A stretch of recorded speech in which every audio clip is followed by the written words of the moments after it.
Online സാക്ഷരത ഏറ്റവും കൂടുതലുള്ള ഒരു സംസ്ഥാനമാണ് നമ്മുടെ കേരളം. ഗൂഗിൾ പേ ഇവിടെ വരുന്ന സമയത്ത് ആർക്കും അത് കാര്യമായിട്ട് ഉപയോഗിക്കാൻ അറിയണ്ടായിരുന്നില്ല. സ്വിച്ചിട്ട പോലെയാണ് ഇതെല്ലാവരും പഠിച്ചെടുത്തത്. വഴിയോരത്ത് കരിമ്പ് ജ്യൂസ് വിൽക്കുന്ന ആൾക്ക് വരെ ഗൂഗിൾ പേക്കുള്ള സ്കാനർ അവിടെ ഉണ്ടായിരിക്കും. ഊബറിലെ ഒരു വണ്ടി പെട്ടെന്ന് അറേഞ്ച് ചെയ്യേണ്ട കാര്യത്തിനാണെങ്കിലും ഓൺലൈൻ മാർക്കറ്റിൽ സ്വിഗ്ഗി സൊമാറ്റോ ഒക്കെ വഴിക്ക് ഓർഡർ ചെയ്യുന്ന കാര്യത്തിലാണെങ്കിലും ഇന്ത്യയിൽ മറ്റൊരു സംസ്ഥാനത്തും ഇത്രയധികം ആൾക്കാർ ഇതിനെ പറ്റിയിട്ട് സാക്ഷരരായ ആൾക്കാരുണ്ടായിരിക്കില്ല. മെട്രോ സിറ്റികളുണ്ടായിരിക്കും, പക്ഷെ കേരളത്തെ സംബന്ധിച്ച് നേരെ ഡിഫറൻ്റ് ആണ്. അപ്പോൾ ഇതിൻ്റെ ഒരു സാധ്യത, ഇതിൻ്റെ ഒരു മാർക്കറ്റ് ഇവിടെ വളരെയധികം കൂടിക്കൊണ്ടിരിക്കുകയാണ്. ആ ഒരു മാർക്കറ്റിനെ പറ്റിയിട്ടുള്ള ഒരു സ്റ്റഡി കൊണ്ട് കൂടിയാണോ ഇപ്പോൾ താങ്കൾ ഈ ഒരു മേഖലയിൽ സ്റ്റിക്ക് ഓൺ ചെയ്യാനുള്ള ഒരു കാര്യം? അതെ, നമ്മൾ കുറച്ചുകൂടി ന്യൂക്ലിയർ ആയിക്കൊണ്ടിരിക്കുകയാണ്. രണ്ട് തരത്തിലുള്ള ഫാമിലികളാണ് നമ്മുടെ കേരളത്തിലുള്ളത്.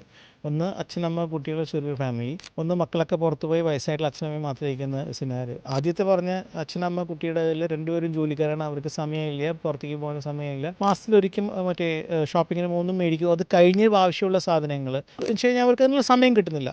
റീഫില്ലിങ്ങിനൊക്കെ യൂസ് ചെയ്യുന്നത് മരുന്നുകളാണെങ്കിൽ കൂടെ അവിടെയാണ് ടാറ്റ 1mg പോലത്തെ കമ്പനികൾ നമ്മുടെ ഇന്ത്യയിൽ സക്സസ് ആയിട്ട് വന്നിരിക്കുന്നത്. ഇതേപോലെ തന്നെയാണ് ഈ ഒറ്റയ്ക്ക് താമസിക്കുന്ന അച്ഛനമ്മമാരുടെ കേസ്. എനിക്ക് ധാരാളം കേസുകൾ കിട്ടാറുണ്ട്. അതായത് മക്കൾ വിളിക്കും, ദുബായിൽ നിന്നോ US നിന്നൊക്കെ വിളിച്ചിട്ട് അമ്മയ്ക്ക് ഇങ്ങനെ ഒരു പ്രൊഡക്റ്റ് കണ്ടു എന്ന് പറഞ്ഞിട്ട് എന്നെ വിളിച്ച് പറഞ്ഞു, ഇത് നിങ്ങളുടെ വെബ്സൈറ്റിൽ നിന്ന് അല്ലെങ്കിൽ കസ്റ്റമർ കെയറിൽ വിളിച്ചിട്ട് കോളപ്പം നമ്മുടെ അടുത്തേക്ക് വരും. അപ്പോൾ ഒന്ന് രണ്ട് ആൾക്കാരോട് ഞാൻ സംസാരിച്ചപ്പോൾ മനസ്സിലാക്കിയത്, അമ്മ കണ്ടു, അമ്മ മകനോട് പറഞ്ഞു, മകനത് മേടിച്ചു കൊടുക്കുന്നതിനെക്കാട്ടും മുമ്പ് കൺഫേം ചെയ്യാൻ വേണ്ടിയിട്ട് നമ്മളെ വിളിക്കുന്നതാണ്.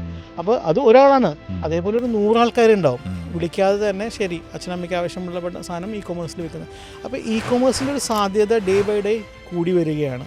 അതുകൊണ്ടാണ് നെക്സ്റ്റ് ലെവൽ വന്നിരിക്കുന്നത് ക്വിക്ക് കൊമേഴ്സ് എന്ന് പറഞ്ഞിട്ടുള്ള സാധനം. അപ്പോൾ നിങ്ങൾ ഇൻസ്റ്റാമാർട്ട് പോലത്തെ സാധനങ്ങൾ.